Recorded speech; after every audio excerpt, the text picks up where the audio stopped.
మొన్న ఒక పెద్ద ఆవిడ అంటా ఉంది, అయ్యా ఎప్పుడు ఎన్నికలు అంటే ఇంకా 3 నెలలు టైం ఉందంటే, అయ్యో 3 నెలల ఎప్పుడు ఎన్ని రోజులు భరించాలి ఈ దుర్మార్గుడిని అని. జనసేనతో టీడీపీ పొత్తుతో ముందుకెళ్తోంది. అసలు క్యాడర్ కలిసి వస్తుంది అనుకుంటున్నారా? చిన్న భేదాలు ప్రతి కుటుంబంలో కూడా ఉంటాయి. అలాంటివి అని ఉంటే కుటుంబం పెద్దగా మరి చంద్రబాబు నాయుడు గారు, పవన్ కళ్యాణ్ గారు. అలాగే గత ఎన్నికల్లో మీపై పోటీగా నిల్చున్న, వైసీపీ నుంచి పోటీ నిల్చున్న పార్థసారథి ఇప్పుడు టీడీపీలోకి వచ్చేందుకు సిద్ధంగా ఉన్నారు. మరి ఆయనతో కలిసి వెళ్లేందుకు మీరు సిద్ధంగా ఉన్నారా?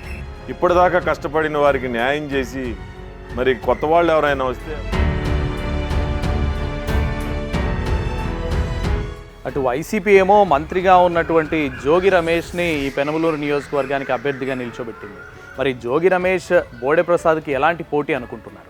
అసలు జోగి రమేష్ అనే వ్యక్తి ఇక్కడ అభ్యర్థే కాదు, అతను అసలు పోటీలోనే ఉన్నట్టుగా మేమైతే భావించట్లా. లోకేష్ యువగలం పాదయాత్ర తర్వాత యువతలో కావచ్చు, ఈ నియోజకవర్గంలో ఎలాంటి ఉత్సాహం వచ్చింది క్యాడర్లో? కుప్పం దగ్గర నుంచి బయలుదేరిన పాదయాత్ర రకరకాలుగా ఇబ్బందులు పెట్టారు. బల్లలు లాక్కోవటం, మైకులు లాక్కోవటం.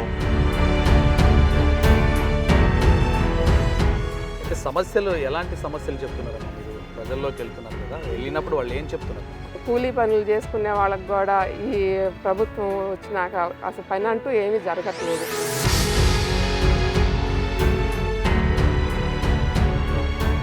మహిళలకి ఎలాంటి న్యాయం జరుగుతుంది అనుకుంటున్నారమ్మా టీడీపీ? అసలు టీడీపీ ప్రభుత్వం అంటేనే మహిళల్ని చాలా కాపాడుకునే ప్రభుత్వం అయ్యా.